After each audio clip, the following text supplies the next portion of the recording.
Had no dignity. That's what I was missing. There was no dignity. It just looked like a man desperate for attention. And whenever DeSantis was scoring points on him, he would interrupt over and over to try to talk over the points as just a, that's like a middle school debate tactic, which is pathetic. And it might have needed a warning label given how severely Gavin Newsom got roasted during his attempt to outmaneuver Megyn Kelly. Megyn arrived armed with pointed questions, evidence, and enough biting sarcasm to make even the toughest reality TV star flinch, while the self-styled California hair gel expert found himself plunged into a verbal maelstrom. This wasn't an easy takedown, so buckle up. The full Newsom napalm roast comes packed with extra heat. By the end, Gavin probably wished he had stayed home, quietly nursing his French washing reservations instead of facing Megyn's relentless barrage. Somewhat obsequious, to be honest with you. I mean, it's very strange because when you listen to him, you would think like he's a moderate, but he's not. On the trans stuff and virtually every other subject, he is as radical as they come. He is Before we dive in, make sure to hit that like button and subscribe. You definitely don't want to miss this. With a grin like he just rescued a kitten from a tree, Gavin Newsom, California's favorite failed influencer, struts into the spotlight, yet in reality, he's the one setting the forest ablaze. It's as if he was engineered in a lab solely to disappoint. Perfect hair, flawless teeth, designer clothes, and zero clue what he's doing. Even with the GPS, a compass, and a Sherpa by his side, this man could still steer the state straight into a smoldering landfill made of Whole Foods receipts and broken climate promises. That's so fun. Gavin, a simple Google search about yourself will serve you well before you make these sweeping claims. But on the same dishonest, disingenuous front, he tried to act like he's the reasonable one on the trans and the children issue, Eliana, which is a lie. Not all of Megyn Kelly's critique missed its mark. Newsom got absolutely roasted. But it wasn't flashy or theatrical. It was the simmering, quiet kind of burn from someone who's seen one too many pointless press conferences. There he was, strolling through an entire tent city, grinning through disaster like a ventriloquist's dummy, ready to intone again, "We're making progress." I think Gavin Newsom is the great white hope of the Democratic Party. I really don't. I don't see it happening. Am I wrong? I realize he's got the widow's peak. That's in his favor. He's got the gravelly voice. I don't think I thought Bashir could do it because he's a blue governor in a red state, Kentucky. But the more I listen to him, the more I'm like, he can't do it. Let's talk about Gavin's favorite bedtime story, the California dream. These days, that dream has a watchdog standing over it and an eviction notice tucked under the door. Homelessness has reached record highs, crime is surging, and gas prices are so steep, you'd almost have to sell a kidney on Etsy to fill your tank. Meanwhile, Gavin seems more focused on touring red states and giving lectures about how wonderful life is back home. It's like having a plumber flood your house and then deliver a TED talk on keeping your floors dry. To start this, and the reason he's smart to start it is because he has no muscles, Emily. None. He's a sinewy little weakling when it comes to arguing any of these issues, especially cultural issues, because he, like all liberals, his leadership feels like a poorly executed motivational speech. Lots of grand words, but no real results. To him, everything seems bold, important, or groundbreaking, yet in reality, it's all crumbling. The only thing he seems to have mastered is the art of high-definition disaster. Everything is failing, but at least it looks spectacular while doing so. He is a people pleaser, a vintage politician. When he gets across from these are our war fighters. Truly, like the three I mentioned, these are war fighters in a way, rhetorical war. He feels the need to get their approval. That's how it feels. And he's getting excoriated by the left-wing press as a result. It's actually kind of amusing. We put together a budded soundbite. Take a listen here. I thought that was one of the most Every path in California's public safety system seems to end in robbery, turning the state into a real-life choose-your-own-adventure gone wrong. Crime has become so routine, it could practically have its own product line. Stores lock up toothpaste like it's nuclear launch codes, while Gavin fiddles with his cufflinks, oblivious. This isn't reform, it's more like a public audition for the San Francisco version of Grand Theft Auto. California now has more tarp per resident than Amazon has cardboard boxes. thanks to billions poured into homelessness initiatives that mostly produce more tents. Campaign flyers flap by, promising the same solutions he's already failed to deliver across 3 budget cycles, like tripping over a homeless encampment on a casual stroll through Los Angeles. He loves to talk about affordable housing, but rarely offers anything concrete. The state's public schools illustrate the dysfunction even more clearly, running as mediocrity crash courses with outdated textbooks and overworked teachers. Under Gavin, students are prepared for unemployment before they even graduate, while flashy diversity projects get passed off as progress. Is as radical as they come. Only Minnesota under Tim Walz is more radical, which to his credit, because Bill Maher is on the right side on this issue, meaning correct side, he did raise with Gavin Newsom, who then wiggled and wormed, and which was typical in the interview, did not accept. Unless you were invited to one of Gavin's exclusive Napa Valley soirees with elite small firms, boarded up tighter than Fort Knox, lockdowns applied to everyone else. When the pandemic hit, Gavin's hypocrisy was Olympic in scale, and this was just one example. Yet he still managed to maintain a packed social calendar, like a Netflix villain delivering his final monologue before pulling the trigger. He gave pandemic briefings with all the drama of a theatrical tragedy. His strategy? Jazz-like improvisation, chaotic, disorganized, and utterly incomprehensible. Parents begged for schools to reopen, businesses collapsed. Meanwhile, his wine vendor added 2 new racks as Gavin starred in PSA commercials, passionately preaching togetherness to a screen of empty faces. Criticism was not an option. Gavin handled it about as well as your Wi-Fi manages Zoom calls, buffering, freezing, and then deflecting blame. Ask about homelessness and its mental health. Ask about mental health and its housing. Ask about housing, and suddenly you're staring at a chart for electric vehicles. On the populace with his emergency, what is it called? We still are under an emergency act of some type since the beginning. It's ridiculous. And he comes down on all of us, and then his kids, he closes the schools, caves to the unions, his kids stay in school.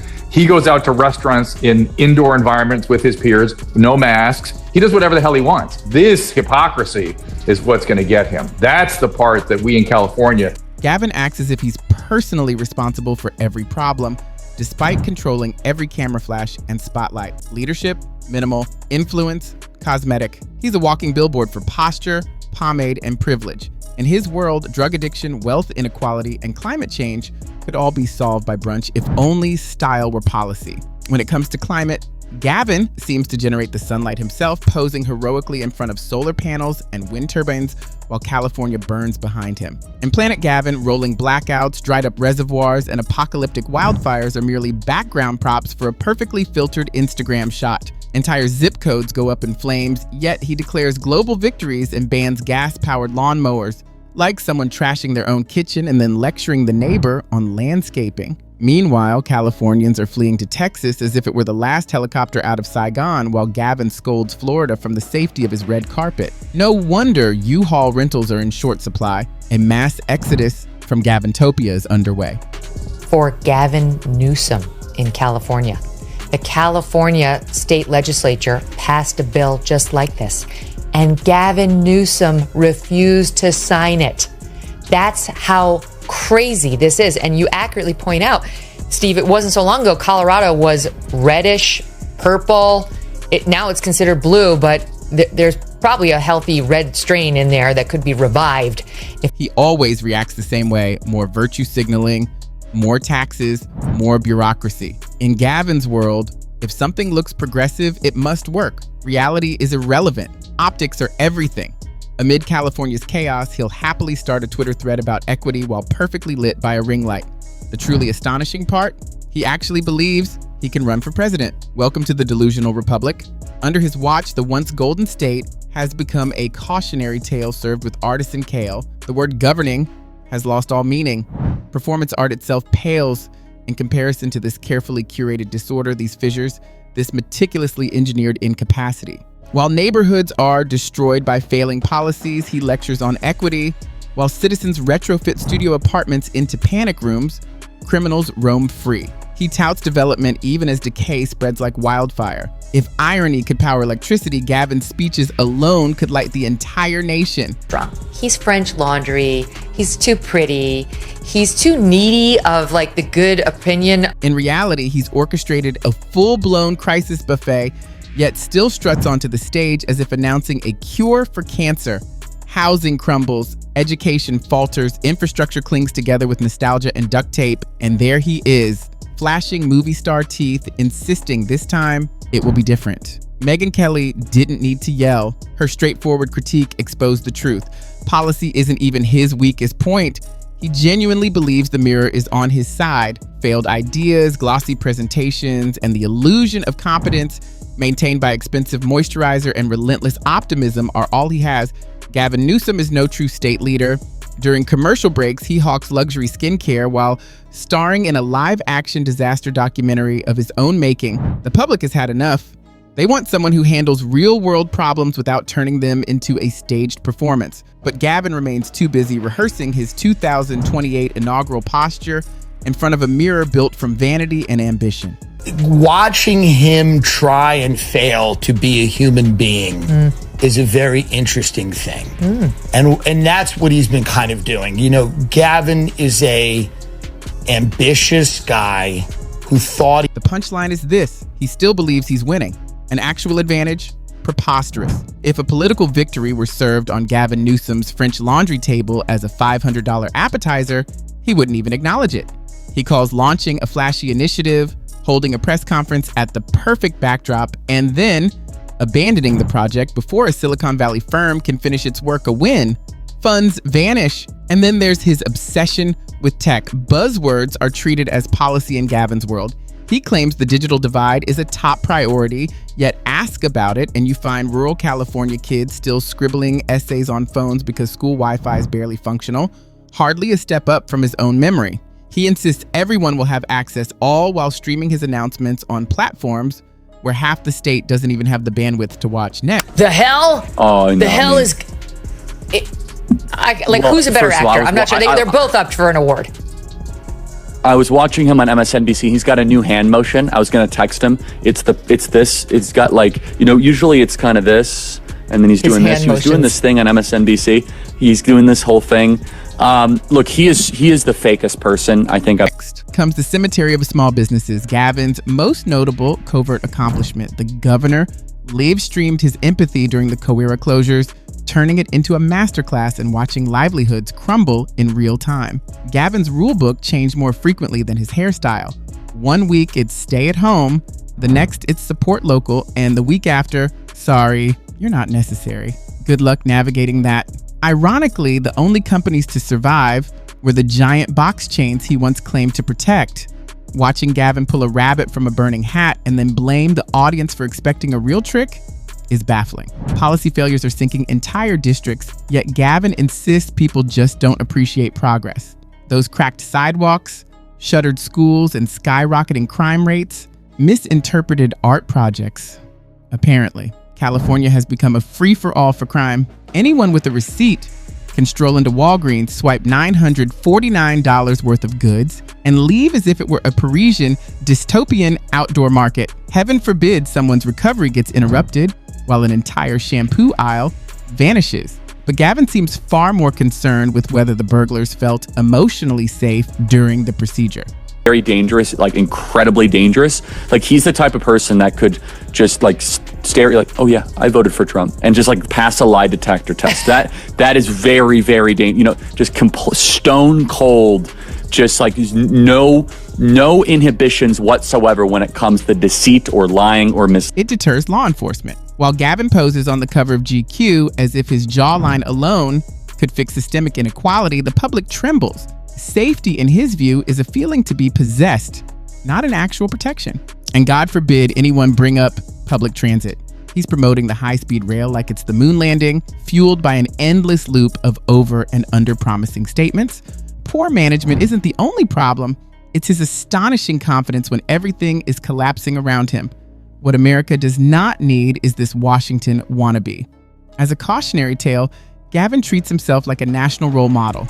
Disaster served with a side of avocado toast and a lecture on rethinking possibilities.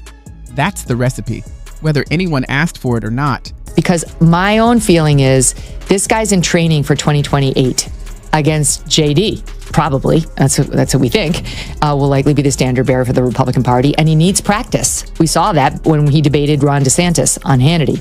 He needs practice. He's not very good at it. And we should not be helping him.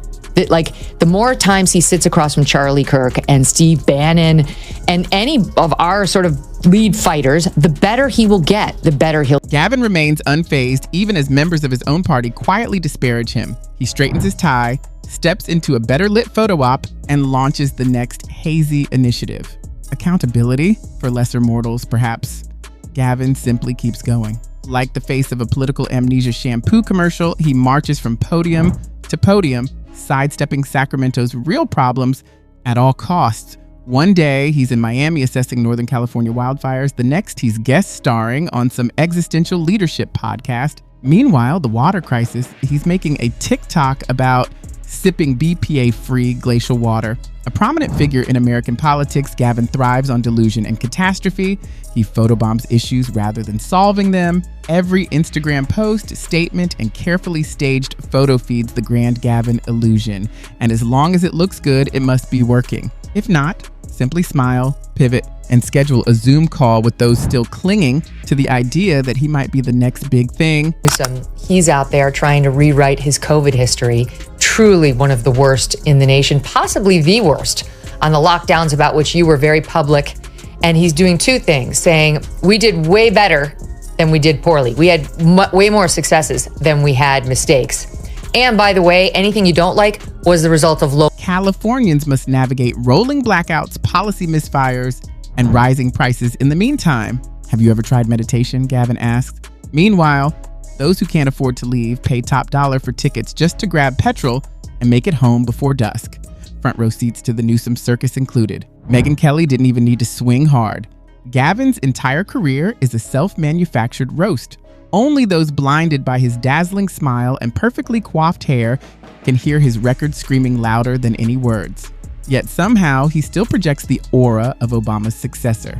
The direct-to-streaming spinoff nobody asked for? That's him. Smoothie in one hand, script of buzzwords in the other, style over substance, shooting opportunity in the foot while racing toward higher office. Gavin Newsom embodies the spectacle itself, and that's why roasting him is, quite frankly, easy. Nick Spotlight is here. Remember to hit that like button and subscribe.